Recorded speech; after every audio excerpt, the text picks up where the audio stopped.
दिनांक 23 मार्च 1931 लाहौर की वह सेंट्रल जेल जहां इंकलाब जिंदाबाद के नारों से आकाश गुंजायमान हो उठा था, लोगों में बलिदानियों के प्रति सहानुभूति थी तो अंग्रेज सरकार के प्रति भयंकर घृणा।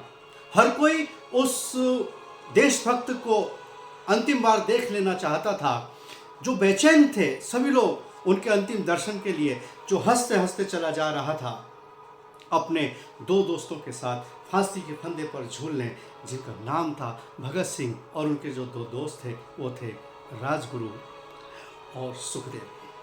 ब्रिटिश साम्राज्य गोरों के बारे में यह कहा जाता था कि उनका कभी सूर्यास्त नहीं होता। अंग्रेज जो कभी किसी को बल से नहीं जीत पाते थे उसे छल से हरा देते थे।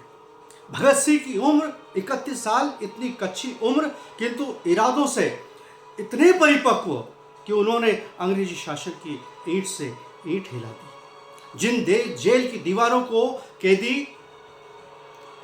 फांदने के लिए तोड़ते थे, जिन दीवारों पर छेद करते थे, अंग्रेजों ने उन्हीं दीवारों को तोड़ा, क्योंकि उनमें इतना साहस नहीं था कि इन तीनों की मृतदेह को, इन तीनों मां भारती के सपूतों के मृत शरीर को, अंग्रेजों का घमंड चूर चूर करने वाले भगत सिंह के पिता सरदार किशन जी के वे आंखों के तारे थे।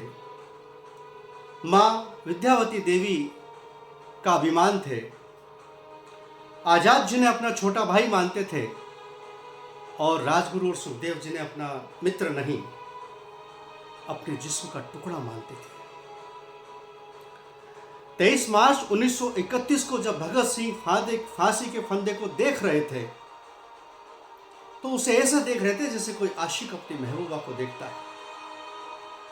भगत सिंह की यह प्रेम कहानी प्रारंभ होती है 13 अप्रैल 1919 से। भगत सिंह का गांव पूरा वैसाखी का जश्न मना रहा था, पूरा गांव जश्न में डूबा हुआ था। तभी एक समाचार मिलता है और पूरे गांव में मातम पसर जाता है। समाचार यह था कि जलियांवाला बाग अमृतसर में जनरल डायर ने निहत्थे लोगों को गोलियों से भून डाला था। कई माओं की गोद सूनी हो गई थी, कई बहनों की राखी की कलाई सूनी हो गई थी, कई सुहागनों का सुहाग उजड़ गया। 11 वर्ष के भगत सिंह 40 किलोमीटर पैदल चलकर जलियांवाला बाग अमृतसर पहुंचते हैं। वहां पर खून से लथपथ गीली मिट्टी और दीवारों पर खून के धब्बे देखकर द्रवित हो उठते हैं, जो उस जनरल डायर के अत्याचार की गवाही दे रही थी। भगत सिंह एक कांच की शीशी में महास की गीली मिट्टी भरते हैं। वह गीली मिट्टी पानी से नहीं, भारतीयों के खून से लथपथ थी, भारतीयों के खून से रंगी हुई थी। जलियांवाला बाग की मिट्टी को लेकर जब भगत सिंह लौटते हैं तो अब वे किसी के पुत्र नहीं रहे, अब वे किसी के भाई नहीं रहे, अब वे किसी के भतीजे नहीं रहे। अंग्रेजों ने निहत्थे भारतीयों को मार तो दिया था, किंतु भगत सिंह के रूप में एक ऐसी चिंगारी को जन्म दे दिया था जो उनके अंग्रेजी शासन में एक उनके ताबूत में अंतिम कील साबित होने वाली थी। और इसकी शुरुआत होती है 1928 में। 1928 में जब साइमन कमीशन आता है, उसका विरोध करने के लिए पंजाब केसरी लाला लाजपत राय विरोध करते हैं, तो वहां पर एक स्कॉट नामक अंग्रेज उन पर लाठियां बरसाता है, और तब तक लाठियां बरसाता है जब तक लाला जी लहूलुहान नहीं हो जाते। लाला लाजपत राय की मृत्यु हो जाती है और उनकी मृत्यु का बदला लेने के लिए भगत सिंह, राजगुरु और सुखदेव स्कॉट को मारने के लिए जाते हैं, किंतु गलती से वह एक दूसरे अंग्रेज अफसर सैंडर्स को मार डालते हैं। सैंडर्स को मारने के बाद अंग्रेजी जो हुकूमत है उसमें विद्रोह की भावना पनपती है, और यहीं से भगत सिंह को भी समझ में आ गया था कि अंग्रेजों के साथ ताकत के साथ साथ विचारों से भी लड़ना पड़ेगा। इसलिए उन क्रांतिकारियों का संदेश लोगों तक पहुंचाना पड़ेगा ताकि लोग स्वतंत्रता के लिए एकत्रित हों, लोग स्वतंत्रता के महत्व को समझें। इसलिए उन्होंने बटुकेश्वर दत्त के साथ असेंबली में बम फोड़ने की योजना बनाई। बम फोड़ना किसी को जनहानि पहुंचाने का उद्देश्य नहीं था, उनका उद्देश्य सिर्फ ये था कि अंग्रेज सरकार को भी ये लगे कि हम भी बम बना सकते हैं, हम भी देश की स्वतंत्रता के लिए अन्य लोगों तक अपना संदेश पहुंचा सकते हैं। बम असेंबली में फोड़ा गया, भगत सिंह पकड़ लिए गए, अंग्रेज सरकार नहीं उन्हें पकड़कर जेल में डाल दिया गया और उनको स्वयं उन पर केस चलाया गया।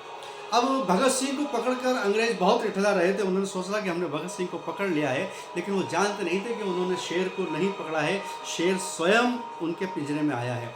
क्योंकि उद्देश्य ये था कि जब उन पर केस चले तो उनके जो विचार हैं वो पत्रकारिता के रूप में समाचार पत्रों के माध्यम से लोगों तक पहुँचे।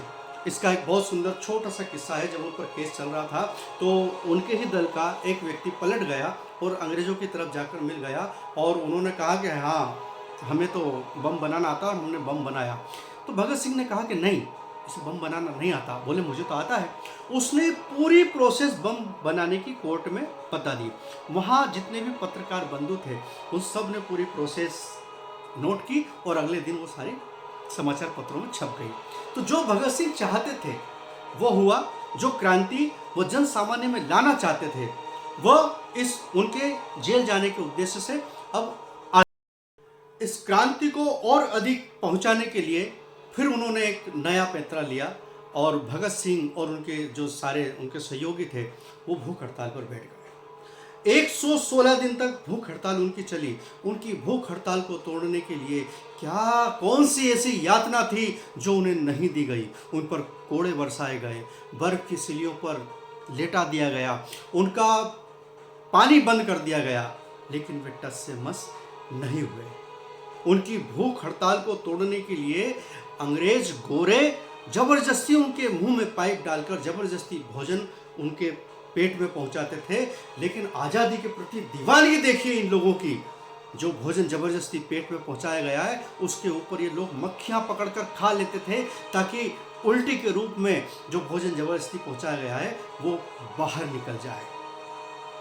2 दिन की भूख व्यक्ति को चोरी करने के लिए विवश कर देती है।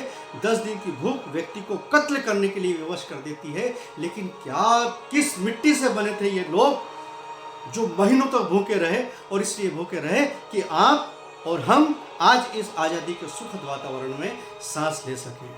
वो लोग चले गए, लेकिन उनका वर्चस्व, उनका समर्पण, उनका बलिदान हमें अब नहीं भूलना चाहिए।